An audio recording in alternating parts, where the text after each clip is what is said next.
নিঃসন্দেহে এই বেটা বেতনের পয়সা দিয়ে একযোগে আদামান ইলিশ কিনবে, এ কথা এ জাতির কেউ বিশ্বাস করে না, বিশ্বাস করে না।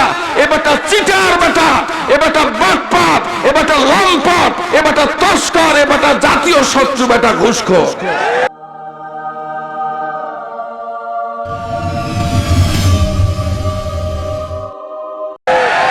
কথা ঠিক, কথা ঠিক, কথা ঠিক। জি, চিন্তা করলাম বাপ রে, কি এমন ঘোড়ার ডিমের চাকরি করো হে, একবারে আদামান ইলিশ কেন? পিছনে দেখি আর এক মহিলা দাঁড়ানো। জিজ্ঞাসা করলাম ভাইজান ইনি কি হয়? কেন? আমার ওয়াইফ। দুইটা বয়লার মুরগির মতো, খালের মরা কুত্তার মতো মোটা মোটা হাত, মানে খাইতে খাইতে খালের মরা কুত্তার মতো। মনে মনে ভাবলাম বেটি বেটা মরে দেখ, ইয়াদ ডাক না হয় তোর কবর কি তরফ জানে वाला है, please remember it, you are going to grave. কবরের যাত্রী, খালি কবরে গিয়ে দেখ। আমরা তো না খাইতে না খাইতে শুকে সুটকি হলাম, আমরা তো নানান নির্যাতনে অত্যাচারে অতিষ্ঠ হলাম। তবে কবর যদি হয়, চরমনার পিসা হুজুর বলছে বাবা কবরে যদি আযাব হয় তাহলে তোমারও বিপদ আমারও বিপদ, আর যদি আযাব না হয় তা তুমিও বাঁচলে আমিও বাঁচলাম। কবরে যদি আযাব হয়, কিয়ামতের ময়দান যদি কায়েম হয়, তুই কত বড় চিটার, কিয়ামতের ময়দানে বিচার হবে, সেই দিন দেখা হবে তুই কত বড় চিটার। কথা বলেন ঠিক বলছেন? ওয়াইনসি সিনে ফুটানি মারো হে, ফুটানি মারো। আমি একবার সঙ্গত কারণে কুড়িগ্রাম জেলায় শহরে এসে একটা জিনিস কিনবো, ওটার নাম টাম বললাম না, বহু জায়গায় বলেছি। সে জিনিসের দাম হলো 1800 টাকা কেজি। ওই যে ইলিশ মাছ, ইলিশ মাছ বলে ফেলছে, কি করি না বলে পারলাম না। কি মাছ? কয় টাকা কেজি? 1800 টাকা কেজি। কলজের পানি থাকে।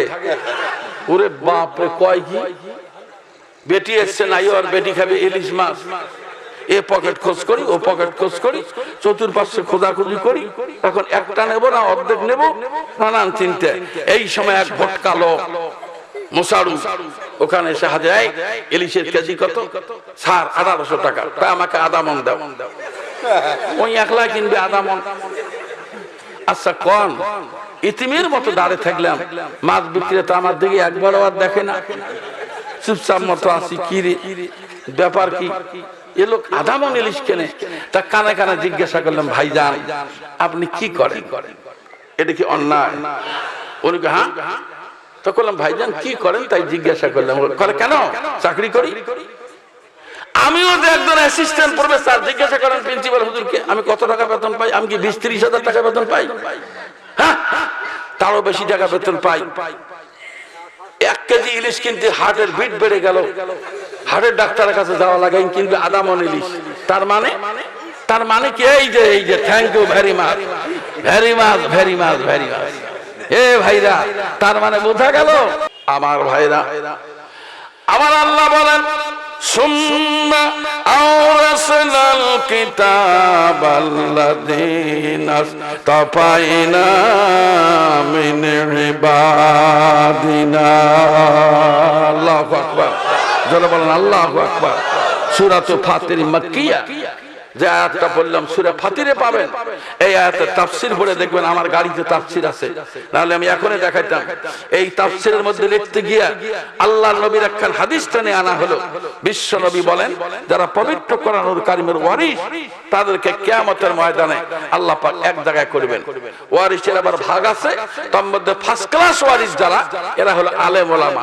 বিশ্ব নবী বলেন আলেম ওলামাদেরকে আল্লাহ এক জায়গায় করবেন, করে বলবেন তোমরা দুনিয়া যা করেছো তোমাদের জন্য আজকের একটা শুভ সংবাদ হলো, তোমরা আমার কোরআনের ফার্স্ট ক্লাস ওয়ারিস।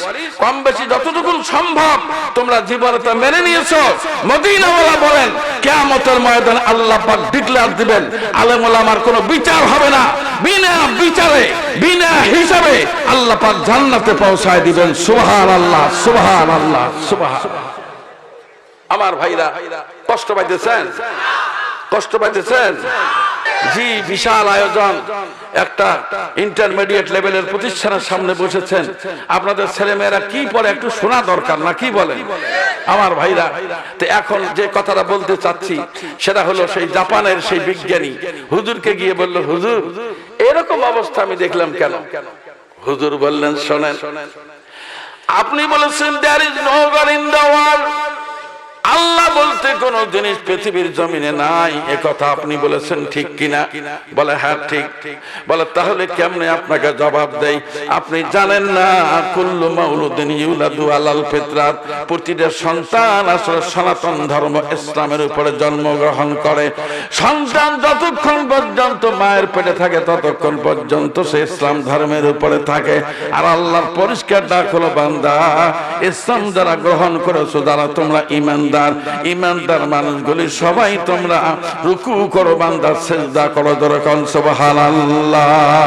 ইয়া আইয়ুহাল্লাযীনা আমানুরকাউ ওয়াসজুদু ওয়া'বুদু রাব্বাকুম ওয়াফআলুল খায়রা লাআল্লাকুম তুফলিহুন। আল্লাহু আকবার, যারা বলেন আল্লাহু আকবার, আল্লাহু আকবার।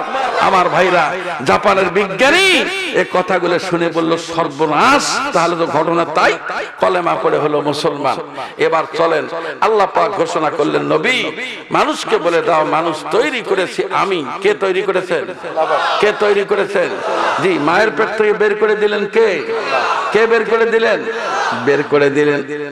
আমার আল্লাহ বলেন, وَجَعَلَ لَكُمُ السَّمْعَ وَالْأَبْصَارَ وَالْأَفْئِدَةَ لَعَلَّكُمْ تَشْكُرُونَ। আল্লাহু আকবার। মানুষের দেখার জন্য চোখ দিলেন, শোনার জন্য কান দিলেন। দেখার জন্য কয়টা চোখ? এই ভাই আমার দিকে তাকান। দেখার জন্য কয়টা চোখ, কয়টা কান? বলেন তো জিহ্বা কয়টা? এই জিহ্বা বলে একটা। চেয়ারম্যান সাহেব কি ব্যাপার, আপনার ইউনিয়নের লোকের জিহ্বা কি একটা নাকি? হ্যাঁ, একটা বড় জিহ্বা, একটা ছোট জিহ্বা। 500 টাকা কেজি গরুর গোশত কিনে মুখের মধ্যে দিয়ে একবার ডাইন পাশে নেন, একবার বাম পাশে নেন, কর কর মরমর করে চাবায় যখন তৈরি হয় তখন জিহ্বাটা মাথা একবার উঁচু করে আর পিছনের জিহ্বা আস্তে করে টান দিয়ে নিয়ে গোডাউনে পৌঁছে দেয়। তাহলে কি ওটা জিতবে না? ওটা জিতবে না। কয়টা জিতবে? কয়টা জিতবে? 20 গ্রামের এক চ্যাংড়া, শোনেন, অফিসে গেছি আমি, গেলাম, হুজুর হুজুর বসেন, হুজুর বসেন, হুজুর চা খান, হুজুর পান খান, হুজুর। তো চিন্তা করলাম আমি মৌলিক মানুষ, ফাও বলে তো ছাড়ার কোনো প্রশ্নই ওঠে না, কি কর? তাগুলো খিলেও পারে। তো চা খাওয়ালে, পান খাওয়ালে, কয় হুজুর একটা কথা। কি কথা? কয় হুজুর কানের মধ্যে পাইপ ঢুকে দিয়ে, অর্থাৎ মোবাইল ফোনের গান শুনে যে দেখে নাই, পাইপ ঢুকে দিয়ে হুজুর গান শুনতে শুনতে আমি ঘুমিয়ে গেছি। ঘুম থেকে জাগনা পেয়ে দেখি 65 নম্বর সিরিয়াল চলছে। তা করলাম সর্বনাশ, তাহলে তো তুমি এই অবস্থায় মৃত্যু হলে তুমি তো শহীদই মউত, তুমি তো শহীদ গেলে। চাকরা কয় হুজুর আর ওই কথা কর না হুজুর, আমি তওবা করছি, জীবনে কানের মধ্যে পাইপ ঢুকাবো না।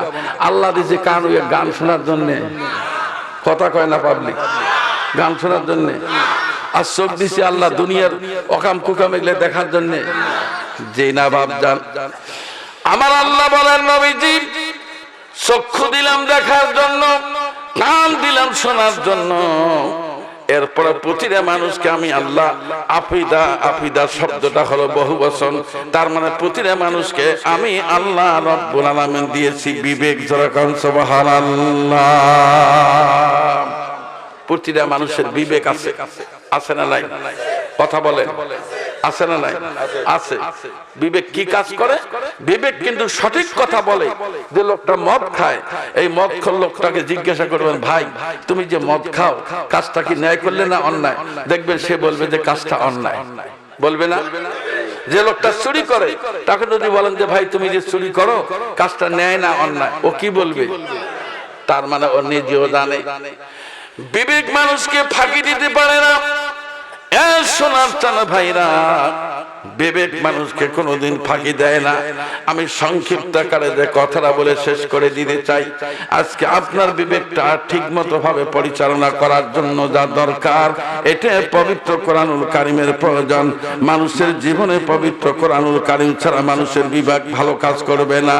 বাস্তবতা, বাস্তব প্রমাণ স্বরূপ আমি আপনাদের কাছে বলতে চাই, আজকে গোটা দেশের মধ্যে দেখেন মা বোনেরা বেপরদায় ঘোরাফেরা করে। আমার ভাইরা, তাদের বিবেকে কাজ করে না। মা বোনেরা অন্যায় কাজে জড়িত হয়, তাদের বিবেকে কাজ করে না। কেন কাজ করে না? তার পিছনে কারণ হলো গোটা দেহ কম্পিউটার মেশিনের মধ্যে দিয়া পরীক্ষা করে দেখবেন আল্লাহর বান্দির দেহের মধ্যে আল্লাহর কালাম নাই। কথা বলেন, ঠিক বলছি না বেঠিক? ওয়াল্লাহু ইয়াদউ ইলাল জান্নাতি ওয়াল মাগফিরাতি বিইذনিহি ওয়া ইউবাইয়িনু আয়াতিহি লিন-নাসি লাআল্লাহুম ইয়াতাযাক্কারুন। আল্লাহু আকবার।